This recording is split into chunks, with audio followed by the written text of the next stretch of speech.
He didn't come back to fight. He didn't come back to beg. He came back to do the one thing no one in Seoul's most dangerous criminal empire ever expected: disappear, and leave behind the only proof that Lee Min-jae was never as untouchable as he believed. It was 4 in the morning when Han Seo-jun returned to the gate that had once swallowed him whole. 9 months ago, he had been dragged from this same iron entrance, shoved into the cold by men who wore Lee Min-jae's orders like armor and never once looked him in the eye. He had left screaming. He came back in silence. He was thinner now. The jacket on his back was 2 sizes too large, borrowed from a co-worker who hadn't asked questions. His hands, the hands that had once traced the most feared face in Korea in the dark, were trembling as he lowered himself to his knees on the frozen pavement. In his arms was a baby boy. Small, fragile, wrapped in the only blue blanket Seo-jun had been able to afford. But the face, even at 3 weeks old, even in the gray pre-dawn dark, was unmistakably Lee Min-jae's. The set of the jaw, the quiet, commanding stillness. The weight of something enormous compressed into something impossibly small. Seo-jun pressed his lips to the baby's forehead and held them there for a long moment. Long enough to memorize what it felt like, because he knew he would never do it again. He tucked a folded letter beneath the blanket. He did not sign it with love. He signed it with the only thing he had left, the truth. Then Han Seo-jun stood up, turned his back on the gate, and walked into the city that was already consuming him. And he did not look back once. He had given his son a future. He just hadn't survived long enough to be part of it. What Lee Min-jae did when he found that baby, and what he became when he read that letter, will change everything you think you know about power, sacrifice, and the kind of love that destroys a man completely. Before I tell you what happens next, subscribe to Starry-Eyed Lovers and tell me where you're watching from. The gate had not changed. Han Seo-jun had told himself, during the long walk from the bus stop, that he would feel nothing when he saw it again. He had rehearsed numbness the way other people rehearse speeches. Carefully, repeatedly, in the dark of a one-room apartment with a newborn on his chest and nowhere left to go. He had been so certain the cold in his body had finally reached his chest and finished the job. But then the iron came into view through the pre-dawn fog, tall and black and absolute, and his legs nearly stopped working entirely. He kept walking. The compound sat at the end of a private road in the hills above the city, the kind of address that didn't appear on maps and wasn't spoken above a whisper in certain circles. Security cameras tracked every angle. Motion sensors lined the perimeter wall. And standing just inside the gate, half sheltered from the February wind by a narrow guardhouse, was a young man in a black uniform. Barely 22, Seo-jun guessed, with the kind of face that still looked startled by the weight of what he'd been handed. The guard saw him coming and straightened immediately, one hand moving toward his radio. Seo-jun stopped a few feet from the gate and shifted the bundle in his arms closer to his chest. The baby stirred but didn't wake. "I'm not here to cause trouble," Seo-jun said. His voice came out quieter than he intended, scraped thin by 3 weeks of almost no sleep and a chest cold he hadn't been able to shake. "I just need a minute." The guard stared at the bundle, then at Seo-jun's face, then back at the bundle. His hand hovered near the radio without touching it. "Sir, this is private property. You need to. I know whose property it is." Seo-jun lowered himself carefully to his knees on the pavement, the way his body had learned to move since the birth, slowly, with deliberate attention to every joint, every pull of muscle that hadn't fully healed. The cold from the stone came through immediately. He barely felt it. "I'm not going inside. I just need 1 minute." The guard took a half step forward. "What are you? What is that?" "His name is Jiho." Seo-jun settled the baby onto the ground in front of him, keeping both hands around the blue blanket until he was certain the positioning was right, that the wind wasn't reaching the small, exposed crescent of Jiho's face. "Lee Jiho. You can tell him I chose it. Or don't. That part doesn't matter." The silence that followed was the kind that had texture. The guard's breathing, the distant hum of the city below, the faint sound of Jiho making the small unconscious sounds that newborns make when the world presses too close. "Sir." The guard's voice had shifted. The professional edge was gone. What replaced it was something younger and more honest. "Sir, what are you doing?" "Something I practiced." Seo-jun reached into his jacket and withdrew the letter, folded 4 times, sealed with tape because he hadn't been able to find an envelope he could afford to spare. He tucked it carefully beneath the edge of the blanket, just enough that it wouldn't blow away, just enough that whoever picked the baby up would find it immediately. "Something I've been thinking about for 3 months. You can't just you can't leave him here. He's not being left." Seo-jun looked up at the guard then, and the directness of it seemed to stop the young man completely. He's being delivered. There is a difference. His father lives behind that gate. His father can give him everything I can't. He paused. I need you to call it in the moment I'm gone. Not before. After. Do you understand? The guard stared at him. His jaw was tight. His eyes, and Seo Jun noted this with something that was almost gratitude, were genuinely distressed in the way that only very young people's eyes still are, before the work teaches them to close that particular door. I can't just let you walk away from a newborn at the gate. I have to. You have to call it in after I leave, Seo Jun said again, gently, the way he had learned to speak to Ji-ho in the nights when the crying wouldn't stop. Not louder, not harder, just more certain. That's all you have to do. He will be safe the moment your call goes through. You know that. This compound has a medical team that could run a hospital. He will be warmer than he has ever been in an hour. He dropped his eyes back to the baby. He needs that. He needs that more than he needs me. The guard didn't respond. Seo Jun could hear him breathing. He allowed himself 30 more seconds on his knees. He counted them without meaning to, the way you count things when you're trying to make your body behave against every instinct it has. He looked at Ji-ho's face, the jaw that was already Min Jae's, the lashes dark against pale new skin, the tiny fist that had worked free of the blanket and was curled against cold air that Seo Jun immediately, carefully tucked back in. You are going to be so loved, he whispered. The words came out cracked at the edges. He let them. You are going to have everything. A warm room and people who will never let anything touch you. His throat tightened around the next part, and he pushed through it anyway, because Ji-ho deserved to hear it even if Ji-ho would never remember. I need you to forgive me for this when you're older. I need you to understand that this is the only way I know how to love you correctly. He pressed his lips to the baby's forehead one final time. Then Han Seo Jun stood up. His knees screamed. His chest was a locked room with something enormous throwing itself against the door from the inside. He pulled his jacket tighter, turned away from the gate, and began to walk. Wait, the guard called behind him. Wait, at least tell me your name. For the report. I need. He knows my scent, Seo Jun said, without turning around. That's enough. He heard the guard make a sound that might have been an attempt to say something else, and then he heard the radio crackle to life. And he walked faster, not because he was afraid of being stopped, but because he understood that if he slowed down now, even slightly, his legs would remember what the rest of him was pretending not to know. Behind him, a newborn slept in the cold outside the gate of the most dangerous man in Seoul. Behind him, a young guard spoke into his radio with a shaking voice and said words that would wake an empire. Han Seo Jun turned the corner at the bottom of the private road and disappeared into the fog of the city below, heading back toward a factory shift that started in 40 minutes and a life that had just become, in every meaningful sense, completely unrecognizable. He did not look back. He had promised himself he wouldn't. He kept that promise, at least. The bus didn't come. Seo Jun stood at the stop for 11 minutes. He knew because he watched the digital clock on the convenience store across the street with the focused attention of someone who had nothing left to think about and needed his mind pointed at something harmless. 11 minutes in February, without gloves, with a chest cold that had settled somewhere deep behind his sternum and was making quiet, persistent threats every time he breathed too deeply. When the bus finally arrived, he took the last seat at the back and pressed his forehead against the cold window and watched Seoul slide past in the gray pre-dawn light. The shuttered restaurants, the stacked delivery boxes, the occasional figure moving through the streets with the particular purposefulness of someone who had somewhere to be and no patience left for the city's indifference. His arms felt wrong. That was the thing nobody had warned him about. He had expected the pain, the exhaustion, the way his body still moved like something that hadn't finished putting itself back together after the birth. But nobody had mentioned that his arms would feel the absence like a phantom weight, that they would keep adjusting, keep curving inward at the elbow, reaching for something that wasn't there anymore. He pressed them flat against his thighs and stared at the window. You made the right choice. He had been saying it since he turned the corner at the bottom of the private road.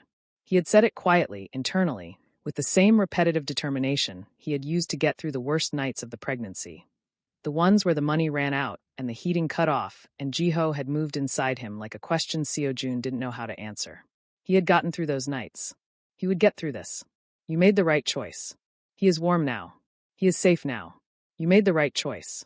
The factory was in Guro District, 40 minutes by bus and 7 minutes on foot through a network of back streets that Seo Jun had memorized in the first week, because memorizing things gave him a sense of control that nothing else did. It was a packaging facility, boxes mostly for electronics components.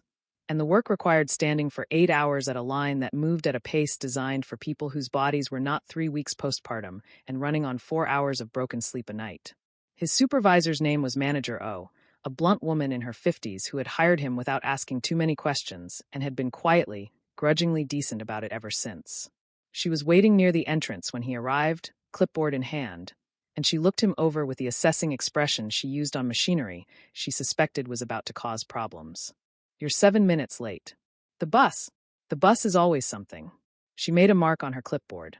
"You look terrible." "I'm fine. You've been saying that for 2 weeks. You look worse every time." She studied him for a moment, and something in her expression shifted slightly.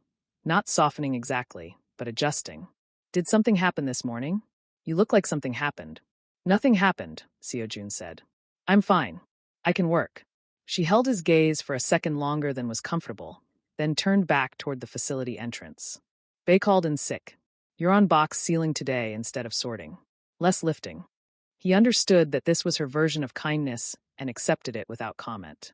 The line was already running when he took his position. The noise inside the facility was the kind that occupied the parts of the brain that might otherwise be used for feeling things: machinery, conveyor belts, the pneumatic hiss of the sealing equipment, the overlapping conversations of the morning shift finding their rhythm.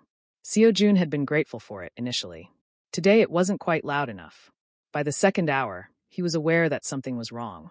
Not wrong in the way of exhaustion or grief or the ordinary physical protests his body had been making since the birth. Wrong in a deeper, more biological sense. A warmth building under his skin that had nothing to do with the temperature of the facility, a restlessness in his joints that made the repetitive motion of the work feel increasingly unbearable. He recognized it with a dread that settled cold and heavy in his stomach. His heat cycle.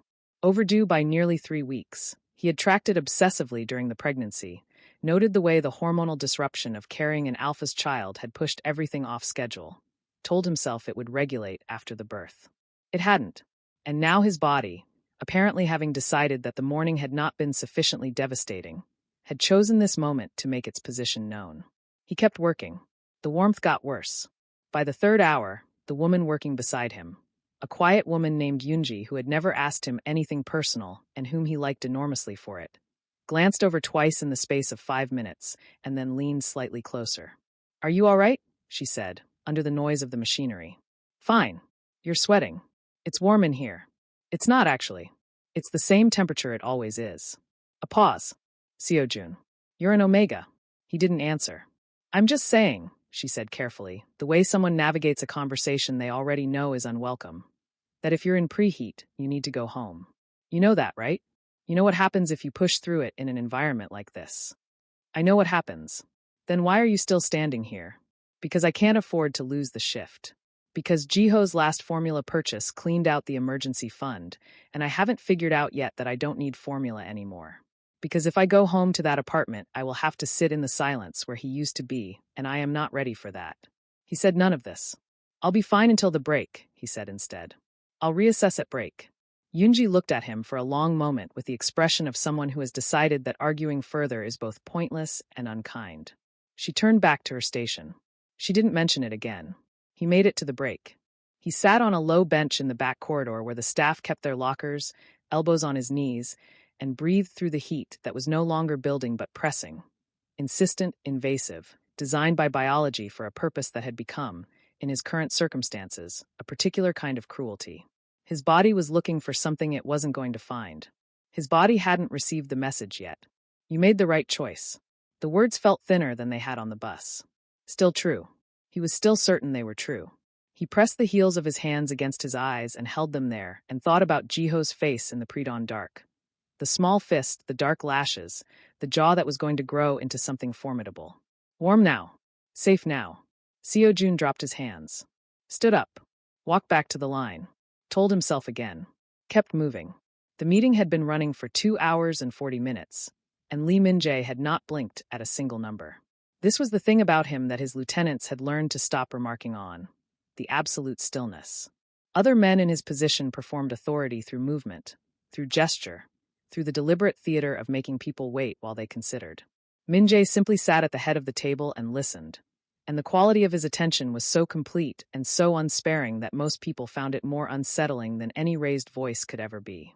The conference room occupied the top floor of the compound's east wing, floor-to-ceiling glass on 3 sides, the city spread below like a circuit board, every light a transaction, every shadow an arrangement of some kind. Min-jae had chosen the location himself when he rebuilt the compound 6 years ago. He liked to see the thing he ran. He liked to remember its scale. The Incheon arrangement needs to move before the 15th, said Park Tae-won, his logistics head, gesturing at the projection on the far wall. If we miss that window, we're looking at a 6-week delay and Choi's people will use it. Choi's people are already using it, said another voice from the left side of the table. The Mapo distribution point had 2 of his runners in the vicinity on Tuesday. 2 runners is surveillance, not a move. He's not ready to. He's always ready. That's the point. He just prefers to let us think otherwise.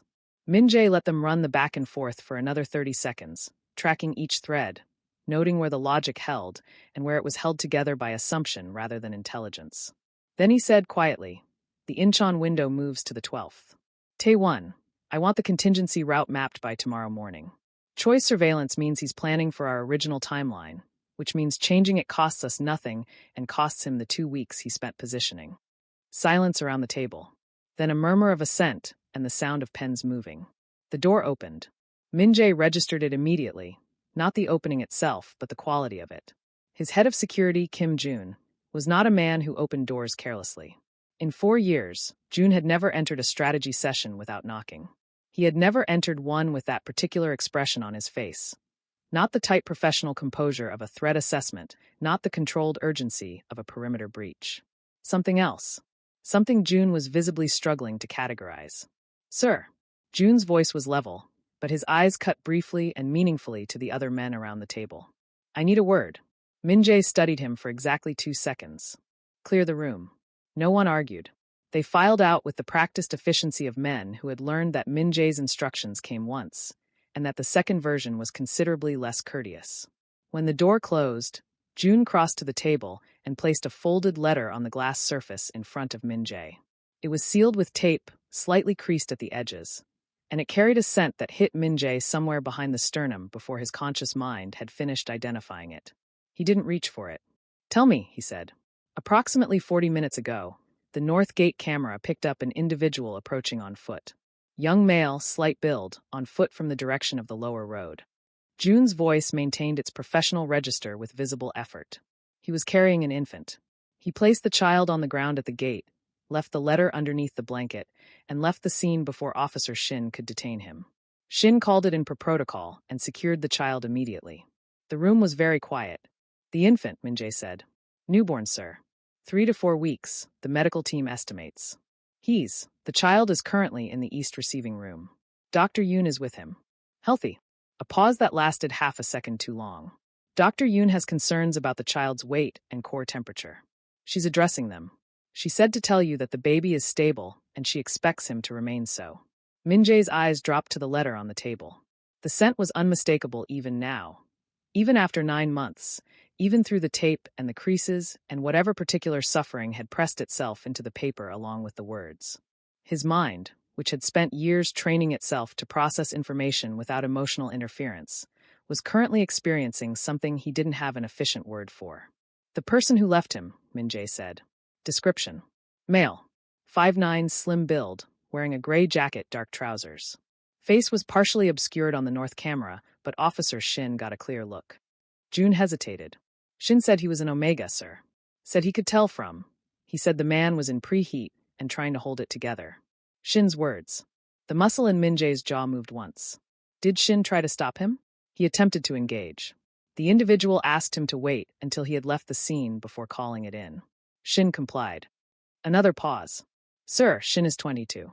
He said the man got on his knees to put the baby down, and that Shin said he's never seen anyone look like that. Like they were doing the hardest thing they'd ever done and had decided not to survive it. Min-jae said nothing for a long moment. His hand moved to the letter on the table. He didn't open it yet. Who else knows about the child? Shin. Myself. Dr. Yoon and her assistant. No one else. Keep it that way. No one in this compound discusses this without my direct authorization. Not with each other, not with family, not in passing. Are we clear? Yes, sir. Where is Dong-hyun? Something moved across Jun's face, too quick to name, but Min-jae filed it away. Deputy Director Ryu left the compound at 2200. He's not been back. I'm aware of when he left. Min-jae picked up the letter. I asked where he is. His driver logged a destination in Gangnam. He's not reachable by the secondary line. Find him. Min-jae stood, and the movement had a quality to it that June, in 4 years, had learned to respect the way you respect weather. Not with fear exactly, but with a clear-eyed understanding of what it was capable of. Tell him there's nothing urgent. Tell him I'll see him in the morning briefing. Tell him whatever keeps him calm until I've read this. Yes, sir. Dismissed. June moved toward the door. His hand was on the handle when Min-jae spoke again. Quieter this time, the words directed less at June and more at the letter in his hands. The child. What does he look like? June turned back. He seemed to understand that this question was different from the others. He looks like you, sir, he said simply. Officer Shin said so. Dr. Yoon said so. I went to see for myself. A beat. There wasn't any doubt. The door closed. Lee Min-jae stood alone at the top of his empire, above a city full of arrangements and transactions and the careful management of power, and he opened a letter that smelled like the one person he had spent 9 months trying to forget. He started reading. He didn't stop. Before I tell you what happens next, subscribe to Starry-Eyed Lovers, and tell me where you're watching from. He read the letter twice standing up, and once on the way down the corridor. By the third reading, he had stopped registering the words individually, and was instead experiencing them the way you experience a structural failure. Not as a sequence of events, but as a single, total collapse arriving from every direction at once. He folded it back along its creases when he reached the east wing, and held it at his side, and did not allow his face to communicate anything to the 2 staff members who stepped aside as he passed. The east receiving room was on the ground floor, a space ordinarily used for guests who arrived in conditions requiring discretion, a category that, in the life of the J-Wolf Syndicate, covered a considerable range of circumstances. Dr. Yoon had converted it in the 40 minutes since the call came in with the focused efficiency that had made her indispensable. A portable warmer hummed in the corner. Medical equipment Min-jae didn't know he owned had materialized from somewhere in the compound's depths. The lighting had been adjusted to something softer. Dr. Yoon herself was standing near the door when Min-jae arrived, tablet in hand, and she read his face with the practiced neutrality of a woman who had been patching up the consequences of other people's decisions for 15 years without ever once indicating that she had opinions about them. He's stable, she said before he could ask. Core temperature is coming up. I've got him on a warming protocol, and I'll do a full assessment in the next hour. She paused. He's small. His weight concerns me more than anything else. He was not well fed in utero, and I don't think the postnatal nutrition was adequate either. Another pause, more deliberate.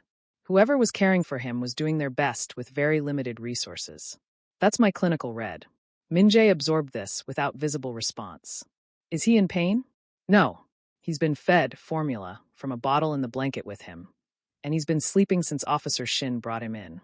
He woke briefly when I took his temperature and went back down. She stepped slightly to the side, clearing his line of sight to the warmer in the corner. He's been asking for company, I think. He settles more when someone is close. Min-jae walked past her. The warmer was a small enclosed unit, the interior padded and heated to a precise temperature that the display on the side reported in green numerals. Inside, wrapped still in the blue blanket that had accompanied him from the gate, Dr. Yoon had chosen not to change it, Min-jae understood instinctively, because the scent on it was the only familiar thing the baby had, was his son. He stood over the warmer for a moment and looked. The child was small in a way that rearranged something fundamental in his chest. Not the abstract smallness of an infant described in statistics, but a specific, particular smallness that communicated fragility and resilience simultaneously, the way very new things do. The blue blanket was tucked around him loosely. One fist had worked free at the wrist and was resting open against the padding, fingers slightly curled, the nails impossibly small. Min-jae pulled the chair from the corner, positioned it next to the warmer, and sat. Then, with a deliberateness that was the closest he knew how to come to reverence, he reached into the warmer and drew back the edge of the blanket from the baby's face. The child stirred. Min-jae went very still. The baby's face moved through the slow sequence of expressions that newborns make when consciousness is arriving. A tension around the brow, a small movement of the mouth, the fist tightening and releasing. Then the eyes opened. Dark, unfocused in the way of very new eyes that are still learning what focusing means. They moved across the middle distance and found, eventually, the outline of Min-jae's face above them. They stayed there. Min-jae looked at his son, and his son looked back at him with the entire, solemn attention of someone encountering the world without any prior experience of disappointment. And something in Min Jae's chest performed an action he did not have existing vocabulary for. The jaw was his. He could see it already in the set of the small face. The same structural architecture, compressed into something that would take years to grow into its full shape, but was already, unmistakably, present. The brow was his. The particular quality of the stillness, even now, even at 3 weeks old, that was his too, and recognizing it in this context was an experience adjacent to looking into a mirror that reflected not what you were, but what you had once been, before the world had finished its work on you. The eyes were Seo Jun's. That was the thing that broke the last functional barrier Min Jae had been maintaining since he opened the letter. The shape of them, the quality of the attention in them, young and unguarded and already, somehow, oriented towards something beyond the immediate. Seo Jun had looked at him like that once. In the early months, before the syndicate's internal politics had begun their slow contamination of everything, when they had existed in the small private space of each other without strategy or positioning or the management of other people's perceptions. He had told himself, for 9 months, that the exile had been necessary. That Donghyun's intelligence was reliable. That Seo Jun's presence had become a liability, and that the decision, while difficult, had been correct.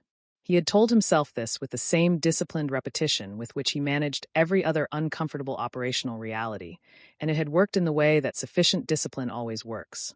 Not by eliminating the feeling, but by making it small enough to function around. The letter had ended that. And now his son was looking at him with Seo Jun's eyes, and Min Jae was looking back, and the 9 months of disciplined management were dissolving with a completeness and a speed that left him, for the first time in longer than he could reliably remember, with nothing between himself and what he actually felt. He reached into the warmer and placed one hand, very gently, against the side of the baby's face. The warmth of it was extraordinary, that specific warmth of new life that has nothing to do with external temperature and everything to do with the simple fact of existing. The baby turned his face slightly toward Min Jae's palm in the instinctive way of newborns seeking contact, and the gesture was so uncalculated, so entirely without agenda, that Min Jae closed his eyes for a moment and breathed. "Ji-ho," he said quietly. The name from the letter. The name Seo Jun had chosen alone, in a one-room apartment with no heating and no help and a body that hadn't finished recovering, while Min Jae had been sitting at the top of his compound managing the logistics of an empire and telling himself that the past was operationally closed. The baby made a small sound, not distress, something softer than that. Recognition, perhaps, of a voice that shared frequencies with the only voice he had known until this morning. Dr. Yoon appeared in his peripheral vision, stopped, and silently withdrew. Min Jae did not move for a long time. He sat in the quiet warmth of the medical equipment with his hand against his son's face, and the letter in his other fist, and the full weight of what had been done. What he had allowed to be done, what he had been maneuvered into allowing, settling through him like cold water, finding every crack. He was not a man who made promises lightly. He was not a man who made them to sleeping infants in borrowed blankets in the middle of the night, either. He made one now. "I know what I have to fix," he said, barely above a whisper, to the small face turned up toward his in the dark. "I know who I have to find." His thumb moved once, carefully, across the baby's cheek. "And I know what I have to dismantle first." Jiho's eyes had closed again, pulled back under by the particular gravity of new sleep, trusting and absolute. Min Jae stayed where he was and let him sleep, and thought about Ryu Donghyun's location in Gangnam, and began, quietly and with great precision, to plan. He didn't go to his office immediately. He sat with Jiho until the baby's breathing had deepened into the particular rhythm of genuine sleep. Slow and even and entirely without reservation. And then he stood, adjusted the blanket one final time, and left Dr. Yoon with a single instruction to contact him directly if anything changed. She nodded without asking questions. He had always valued that about her. The office was on the 2nd floor of the main building, a room that contained nothing unnecessary. A desk, a single lamp, shelving along one wall holding documents that did not exist in any digital system. A window that faced north toward the city, which Min Jae left uncovered because darkness with a view had always suited his thinking better than darkness without one. He sat down. He placed the letter on the desk in front of him and looked at it for a moment without opening it. The tape, the careful fold lines, the slight warping of the paper where it had been handled too many times in the hours before it was left. Someone had read and reread this letter before sealing it. Someone had practiced letting it go. He opened it. "Min Jae, I am not writing this to hurt you. I want you to know that first, because I know how it will look, a letter left with a baby at a gate. And I need you to understand that this is not an act of accusation. This is an act of arithmetic. I have added everything up, and this is what the numbers say. His name is Jiho. Lee Jiho, because he is yours, and I want him to carry that from the beginning. He was born 3 weeks ago in a public hospital in Nowon district. I was alone. The birth was difficult. I won't describe it in detail because it doesn't change anything, and I am trying to keep this letter to what matters. He is healthy, or he will be with proper care. He is small because I was not able to eat the way I should have. I worked until my 8th month, and the factory cut my hours in the 9th because I could no longer manage the line speed. I want to tell you that I managed. I mostly managed. I am writing this because I have a chest infection I cannot afford to treat, and a heat cycle that is 3 weeks overdue, and a bank account that will not cover next month's rent, and a body that is running on the wrong side of empty. I am writing this because I looked at Jiho this morning and I understood, with complete clarity, that loving him and being able to care for him are 2 different things, and that confusing them would cost him everything. You can give him what I cannot. I know what your compound has. I know what a child raised inside your world would have access to: medicine, safety, education. A future that isn't built on the edge of a financial collapse I cannot seem to pull us back from. I know you, Min-jae. Whatever happened between us, and I have spent 9 months trying to understand what that was, I know that you are not a man who abandons his blood. That is why I am trusting you with mine. There is no anger in this letter. I want to be clear about that. I spent the first 3 months being angry, but Jiho needed me calm, and the anger was expensive, and I let it go. What I have left is not bitterness. It is something quieter and harder to name. Something that lives in the part of me that still does not entirely understand how we arrived here. I was not a spy. I need you to know that. I don't know what you were told or who told you, but I need you to carry that information. Not for me. For Jiho, when he is old enough to ask about his other parent. Tell him that whatever else was true, that part was not. Please have him checked by a doctor immediately.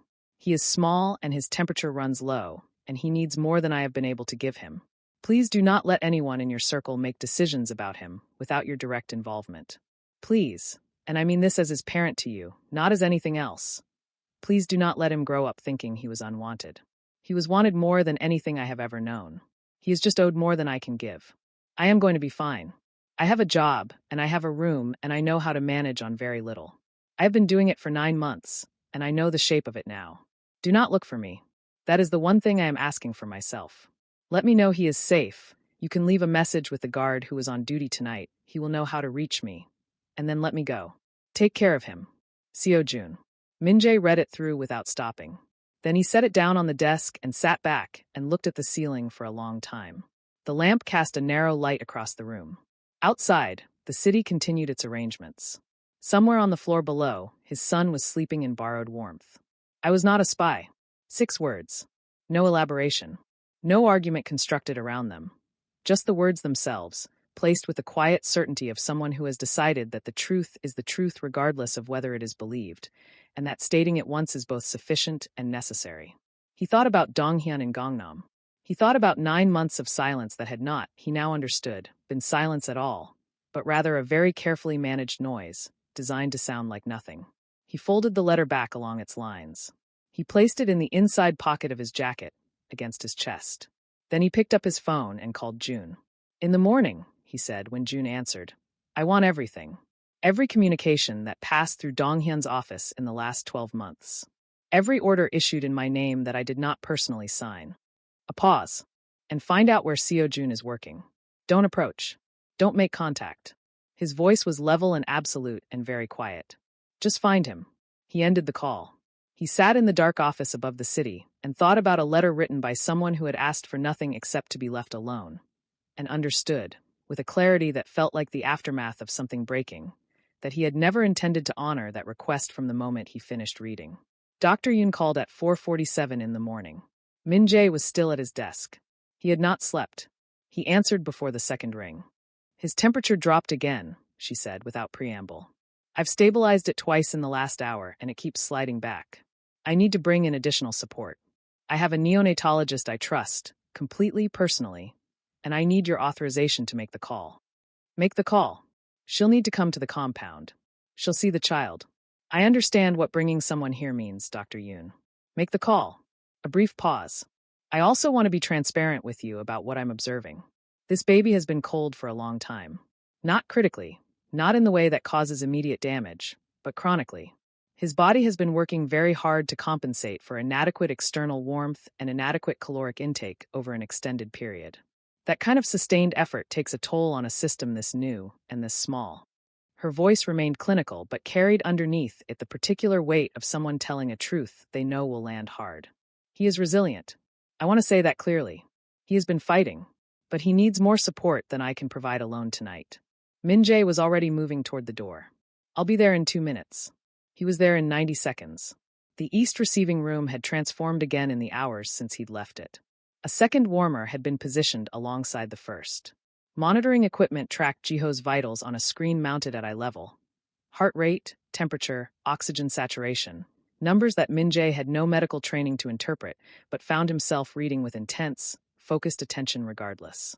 Dr. Yoon's assistant, a young man named Hwan who had said nothing to Min-jae in the 3 times their paths had crossed tonight except a sequence of respectful, minimal acknowledgments, was adjusting a line on the warmer with the careful precision of someone who understood that careful precision was what the moment required. Jiho was awake. That was the thing that stopped Min-jae in the doorway for a half second. The baby's eyes were open, and they were tracking, and the expression on his small face was not distress exactly, but something adjacent to it. The look of someone experiencing discomfort they cannot yet name or communicate except through the quality of their wakefulness. Min-jae crossed the room and sat beside the warmer. "Hey," he said quietly. It was not a word he had deployed with any particular frequency in his adult life, but it was what arrived, and he had learned in the last few hours to stop auditing what arrived when he was in this room. "I'm here." Jiho's eyes moved to him. The monitoring equipment continued its quiet report. Dr. Yoon's neonatologist arrived at 5:30. A compact woman in her 40s named Dr. Lim, who entered the compound with the unruffled composure of someone accustomed to being called to difficult places at difficult hours, and had long since stopped finding it remarkable. She examined Jiho with thorough, unhurried attention while Min-jae stood against the wall and watched. And when she finished, she turned to him with the direct, undecorated manner of someone who considers clarity to be a form of respect. "He's malnourished. His iron levels are low, his glucose has been unstable, and he has the physiological markers of a baby who has been cold and underfed for most of his short life." She held his gaze steadily. "None of this is irreversible. I want to be very clear about that. He is small, but his lungs are good, his cardiac function is normal, and he has been compensating with a stubbornness that is frankly impressive for someone his age. With aggressive nutritional support and consistent warmth over the next 2 weeks, I expect full recovery." What does aggressive nutritional support mean in practical terms? Fortified feeding every 2 to 3 hours. Continuous warming. Supplemental iron. Daily monitoring of his weight and temperature. And someone with him consistently, not for medical reasons, but because proximity to a stable adult body temperature and a familiar voice is genuinely therapeutic for infants in his condition. She paused. "It's not complicated care. It's just constant care." "Then it will be constant," Min-jae said. Dr. Lim studied him for a moment with an expression that was not quite surprise. "I'll draw up a full protocol for Dr. Yoon. I'd like to come back in 48 hours to reassess." She glanced at Jiho in the warmer, and something briefly and involuntarily human crossed her professional face. "He's a fighter. Whatever the circumstances were, he worked very hard to get here." She left. Dr. Yoon left shortly after to prepare the feeding protocol. Hwan dimmed the lights on his way out without being asked. Min-jae pulled his chair directly beside the warmer and stayed. The 48 hours that followed had a texture unlike anything in his previous experience. He had maintained operational focus through crises that had lasted longer and carried objectively higher stakes. Territorial disputes, betrayals, situations where the cost of losing attention for a single hour could be measured in irreversible consequences. He knew how to be present under pressure. He knew how to override his body's requirements when the situation demanded it. This was different in a way he couldn't have predicted and didn't try to explain. He learned Jiho's patterns the way he had once learned the patterns of the city below, with patient, total attention, until what had been noise became signal. The small sound that meant hunger before the crying started. The particular way the fists tightened when the temperature dipped below comfort. The way he settled when Min-jae's voice entered the room, not dramatically, but measurably, a slight slowing of the restlessness, a shift towards stillness. "Your temperature is going up," Min-jae told him, on the morning of the second day, watching the number on the monitor climb past the threshold Dr. Yoon had marked in green.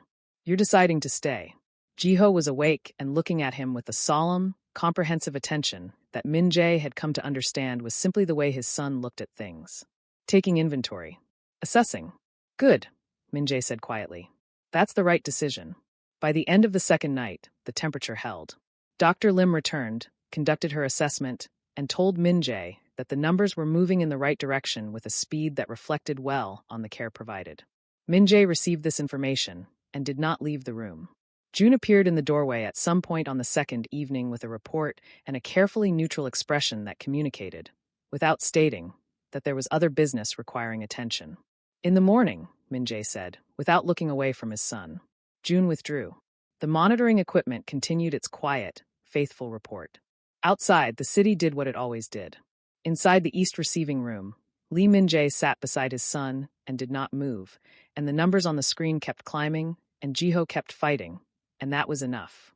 On the morning of the third day, Min-jae left Jiho's side for the first time. He showered, changed, and ate something that June had left outside the office door. A container of rice and broth that had gone cold hours ago, consumed standing at the window without tasting it. Then he sat down at his desk and opened the files June had compiled overnight, and he began to read. It took 4 hours. It took 4 hours because Min-jae read everything twice. He was not looking for what was there. He was looking for the shape of what had been removed. The first thread appeared in a communication from 11 months ago, an intelligence summary regarding Omega contacts within the syndicate's peripheral network, authored by Dong Hyun, routed to Min-jae's office through the secondary channel used for sensitive personnel matters. Min-jae had no memory of reading it. He had a system, and the system required him to sign sensitive summaries before they were filed. There was no signature. There was a filing timestamp and a receipt confirmation and no signature, which meant the document had been filed without ever reaching his desk. He set it aside. The second thread was in the dismissal record. Min-jae kept physical copies of every personnel action, entries, exits, reassignments, disciplinary measures, because digital records could be adjusted and paper, once printed and signed, carried an evidentiary weight that screens did not. He pulled the dismissal file for Han Seo-jun and placed it under the lamp. His signature was on it. He studied it for a long time. The angle of the characters, the pressure distribution, the particular habit he had, in formal documents, of extending the final stroke of his name slightly longer than handwriting guides would recommend. A personal idiosyncrasy he had never mentioned to anyone and had never needed to, because no one had previously had reason to replicate it. Someone had needed to replicate it.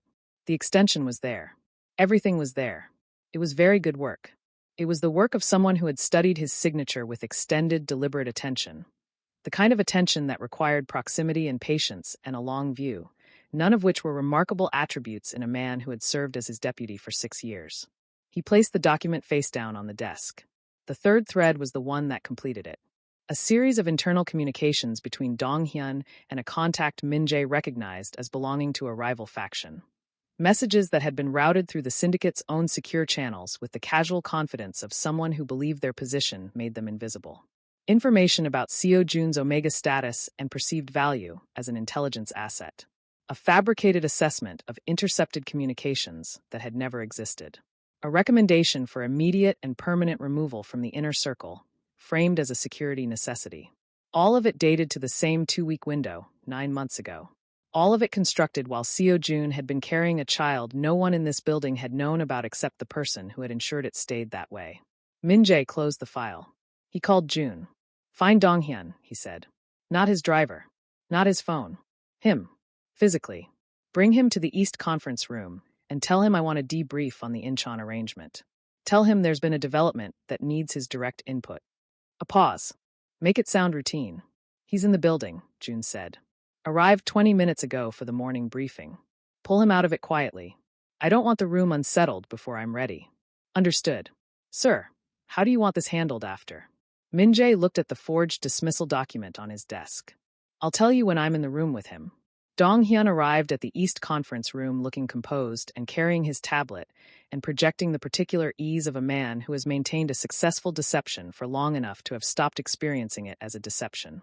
He was 41, broad-shouldered, with a face that had always communicated reliability. The kind of face that made people extend trust the way they extend a hand, automatically, before they've decided to. Min-jae was standing at the window when he entered. You said there was a development, Dong-hyun said, setting his tablet on the table. There is. Min-jae turned from the window. Sit down. Something in the quality of the instruction registered. Dong-hyun sat. Min-jae placed the forged dismissal document on the table in front of him and said nothing. The silence lasted 7 seconds. Min-jae counted. He watched Dong-hyun's face move through a rapid internal sequence: assessment, calculation, the brief consideration of a denial strategy, and then the particular stillness that arrives when a person understands that the specific situation they have always known was theoretically possible has become actual. Min-jae, your access codes are already suspended, Min-jae said. Your sidearm was removed from your office at 8 this morning. Your driver has been reassigned. He kept his voice level and even and entirely without heat, because heat would have implied this was personal, and what he needed Dong-hyun to understand was that it was structural. You will be confined to the East Residential Suite until I determine the full scope of what you did. You will not communicate with anyone inside or outside this compound without my direct authorization. You don't have the complete picture. I have your communications with the Choi faction. I have the forged signature. I have 9 months of a filing system you believed I never personally reviewed. Min-jae picked up the document. I have a complete picture. What I'm still developing is patience. Dong-hyun said nothing. The child, Min-jae said, and watched something shift behind Dong-hyun's eyes. A flicker of what might have been surprise, or might have been the calculation of how much Min-jae knew. You knew. It was not a question. Dong-hyun understood that, and didn't insult either of them by treating it as one. I made a decision that was in the syndicate's interest, he said quietly. You made a decision that was in your interest, Min-jae said. And you used my name to execute it. He moved toward the door and stopped with his hand on the frame. No one in this building discusses the child. No one mentions his existence, his arrival, or his presence in this compound to any person inside or outside these walls. That instruction applies to you before anyone else. He looked back. June will show you to the suite. He left without waiting for a response. In the corridor, he paused. June was waiting. How do you want me to brief the senior staff? You don't. Not yet. Min-jae straightened his jacket. I need to know the full reach of what Dong-hyun shared with outside contacts before this becomes a compound-wide conversation. Until then, the circle stays exactly as it is. And his position? There is no position. Min-jae resumed walking toward the east wing. Have someone bring Jiho's midday feeding. I'll do it myself. June fell into step behind him and did not ask anything further, which was, as always, precisely correct. Before I tell you what happens next, subscribe to Starry-Eyed Lovers and tell me where you're watching from. June brought the camera footage at noon. Min-jae had just finished Jiho's feeding, a process that had required 3 attempts, 2 adjustments to the bottle angle, and a period of patient negotiation that Min-jae had not anticipated and had engaged with the same focused attention he brought to everything, until Jiho had decided, apparently on his own terms and timeline, to cooperate. Dr. Yoon had observed this from the doorway with an expression. She had the professionalism to keep off her face entirely. Min-jae had noticed it anyway. He transferred Jiho back to the warmer, ensured the temperature reading was where Dr. Lim had specified, and went to the adjacent room where June had set up the secondary monitor. North gate camera from 340 to 415, June said, pulling up the feed. I've also pulled the road cameras from the lower access route and cross-referenced with the public transit network, where our coverage overlaps. The footage was gray and grainy in the way of pre-dawn recordings, but the resolution was sufficient. Min-jae watched Seo-jun come into frame. He had prepared himself, in the 40 seconds between sitting down and the footage beginning, for the experience of seeing him. He had believed this preparation would be adequate. It was not. Seo-jun moved through the camera frame with the particular careful economy of someone managing a body that hurt. Each step deliberate, the posture of a person redistributing weight away from something that hadn't healed correctly. The jacket was too large. The walk was slower than Min-jae remembered. Everything about the image communicated the same thing the letter had communicated, and the same thing Dr. Yoon's clinical assessment had communicated, and the cumulative effect of the 3 of them arriving again simultaneously was something Min-jae processed without expression and filed in the part of himself that was already decided. He watched Seo-jun kneel, watched him place the baby, watched him press his forehead down once, briefly, before he stood, watched him walk away without turning back. Freeze it there, Min-jae said. June paused the frame on Seo-jun's retreating figure at the edge of the camera's range. The worn jacket, the slight list to the left that suggested the chest cold, had settled deeper than Seo-jun was acknowledging, the absolute straightness of the spine that was doing the same work it had always done. Min-jae now understood, of presenting a composure that the rest of the body wasn't entirely endorsing. He turned south at the bottom of the access road, June said. I lose him on our cameras after that. But I picked him up on a public transit camera at Bukhansan Station at 4:31. He boarded a bus on the Guro line. Guro, Min-jae said. Industrial district. 3 major packaging facilities operating night and early morning shifts within a 10-minute walk of the station. 2 electronics assembly plants. 1 textile operation. June set a printed sheet on the desk beside the monitor.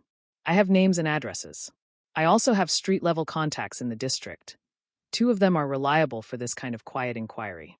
Min-jae looked at the sheet without picking it up. What does quiet inquiry mean to you in this context? Means I send someone who doesn't look like someone, asking questions that don't sound like questions. Factory environments, people talk. A new Omega worker, recent slight build. That's a specific enough description to narrow it down without raising flags, if the inquiry is framed correctly. I want the inquiry framed as concern, not surveillance, Min-jae said. If anyone in his environment registers that he's being looked for, they'll tell him. He'll move. He paused. He's already primed to disappear. He said as much in the letter. We don't push him before we're ready to have him found. June nodded, making a small notation. There's one more thing. He pulled up a second window on the monitor. A still image captured from a different camera angle, time-stamped 4:34. A bus interior, mostly empty at that hour, shot from the front-mounted transit camera. A figure in the back row, forehead against the window. It's not conclusive at this resolution. But the jacket matches, the build matches, and the Guro line timing is consistent.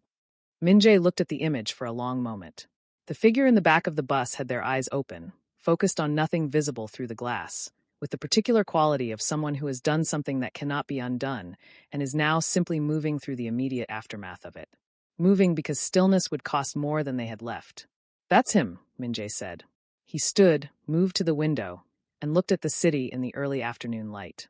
Somewhere in Guro district, in a factory that smelled of industrial solvent and recycled air, Han Seo-jun was standing at a line and telling himself he had made the right choice.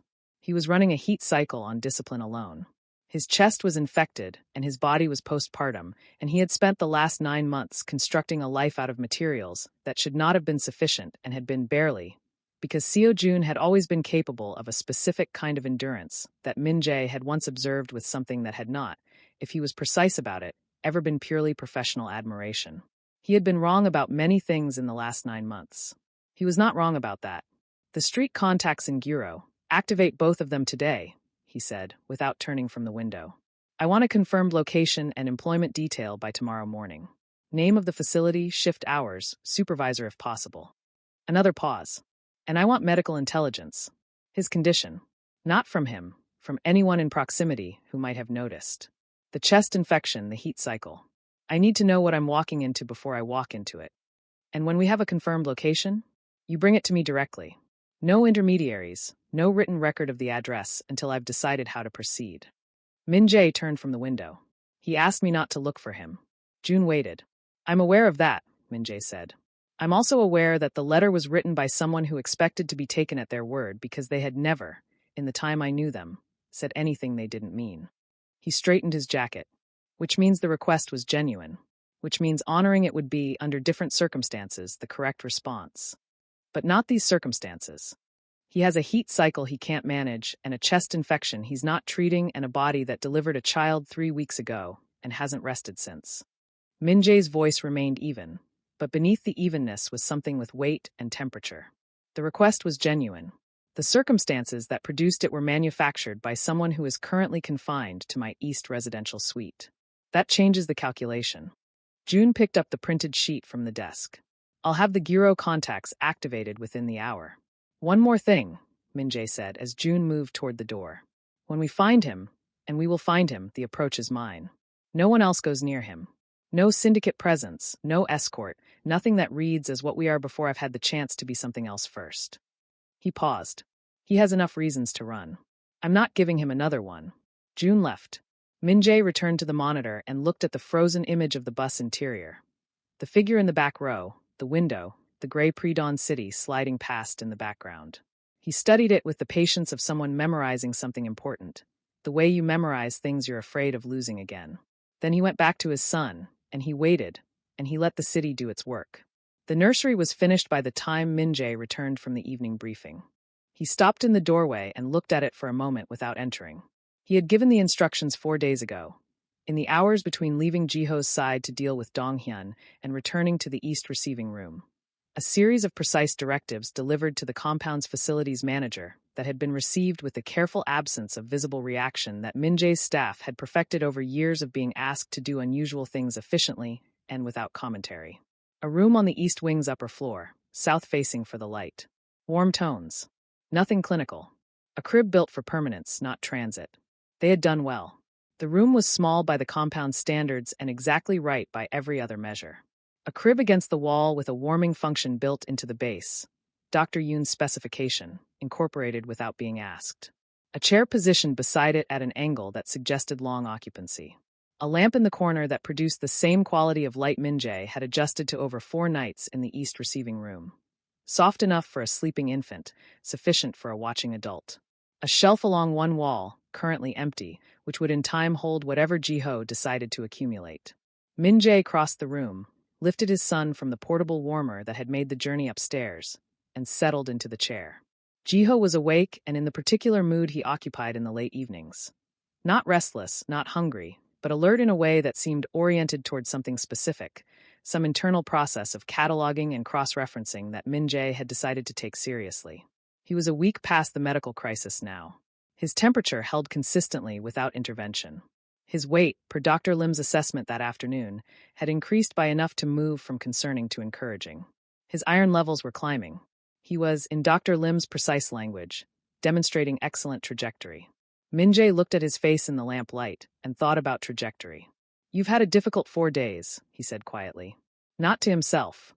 He had stopped doing that somewhere in the second night of the medical watch, when he had understood that Jiho's response to his voice was not incidental but consistent, and that speaking into the room without direction was a waste of something that was actually working. "You handled it well."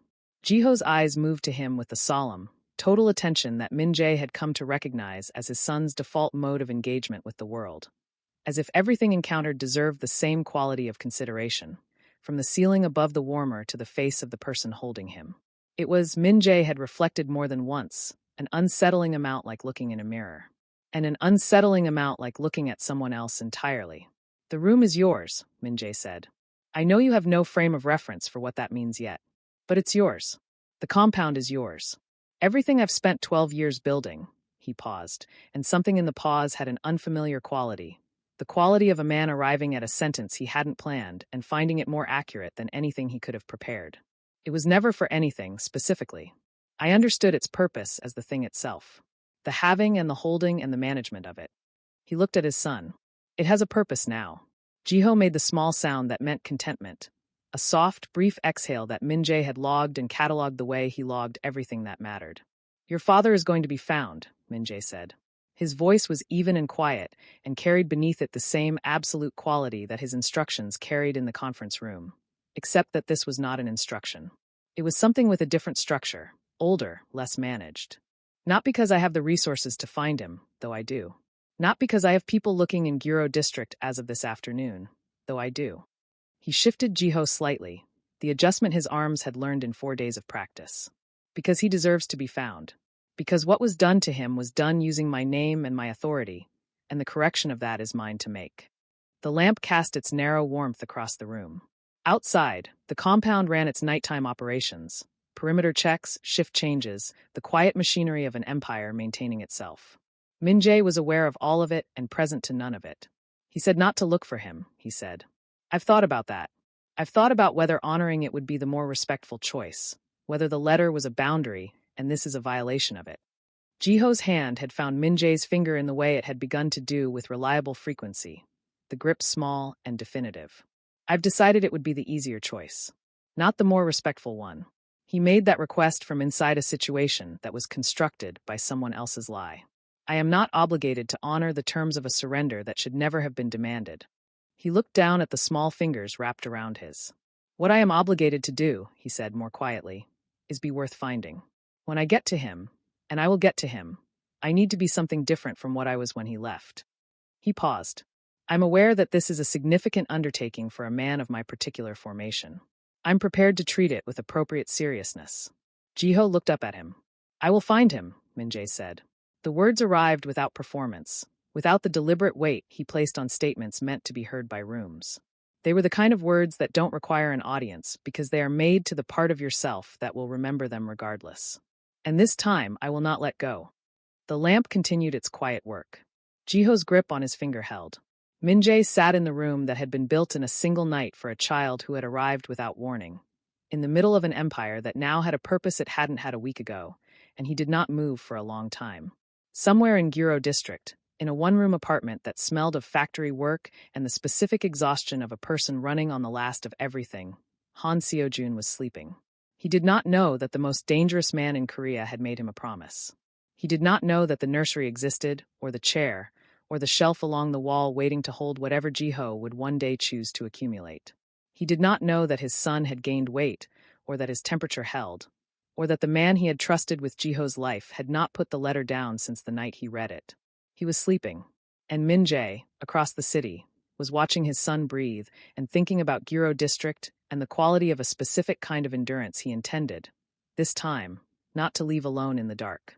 The city ran on below them both, full of its arrangements. This one was just beginning.